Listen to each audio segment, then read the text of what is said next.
Can you believe we've been doing this for 10 weeks? Well, I mean, I have.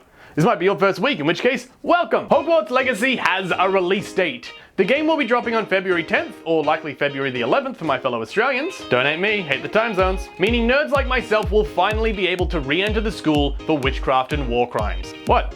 It's set in the Goblin Wars, and given how that ended, I doubt it's gonna be all fun and games. And don't tell me it'll be tame just because it's aimed at a PG-13 audience. I grew up watching Dave Filoni turn the Geneva Convention's list of international war crimes into a checklist each season. 10 out of 10 ending in that series, by the way, would recommend. Alpha footage for Diablo 4 has leaked. It's only for basic character creation and shows that tutorials can be set to less, more, but not off, and comes with all but a guarantee that the streamer who leaked it will be banned from all future alphas, as the game was sent out under fairly strict NDAs. Other leaks for the upcoming title claim that Smart Loot is making a return to the series, which has stirred some heated discussions on Reddit.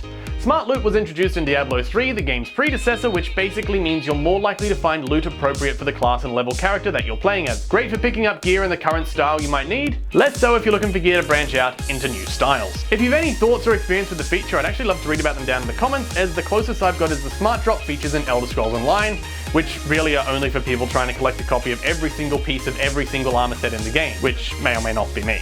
It's me, I love the feature, I definitely don't have a problem. A Steam update has made picking up free games and DLC much easier. Have you ever wondered why you need to check out of the card or boot a game just when trying to pick up a free add-on or title? Well, we can still wonder why we have to, but we no longer need to.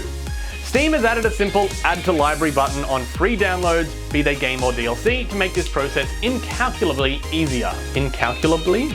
And of course, we will all bend down in gratitude to our overlord Gabe Newell, because let's face it, when compared to all the other launches, even without this feature, Steam was god tier. Looking at you, Crash Your Desktop Simulator. Overwatch is dropping paid loot boxes. As I've mentioned in previous episodes, which you can also check out, link in the description, and yes, that's plug, many European countries are beginning to look at banning loot boxes in games rated for any players under the age of 18. Whether or not this has impacted Blizzard's decision, or if it's something to do with Microsoft acquiring the company, or even the fact that they're facing a class action lawsuit in loot boxes over Hearthstone, one of their other games, is currently unclear. But the company have announced that as of August 30th, players will no longer be able to purchase loot boxes, and loot boxes will disappear from the game altogether when the game transforms into Overwatch 2 just 4 days later on October 4th. Loot boxes players currently have will be automatically opened by the server at some point in between those two dates, so if you've got some loot boxes sitting idle and you haven't got time to open them, don't worry, the server's got you covered. Sony has sparked concern for PC gamers with a single word. When asked if PC gamers will need a PSN or PlayStation Network account to access PlayStation games as more of their titles make their way to PC gamers, the company responded with, "No, you currently do not need a PSN account to enjoy PlayStation Studio games on PC." The use of the word currently has many speculating that this means PlayStation are planning on adding the feature sometime soon.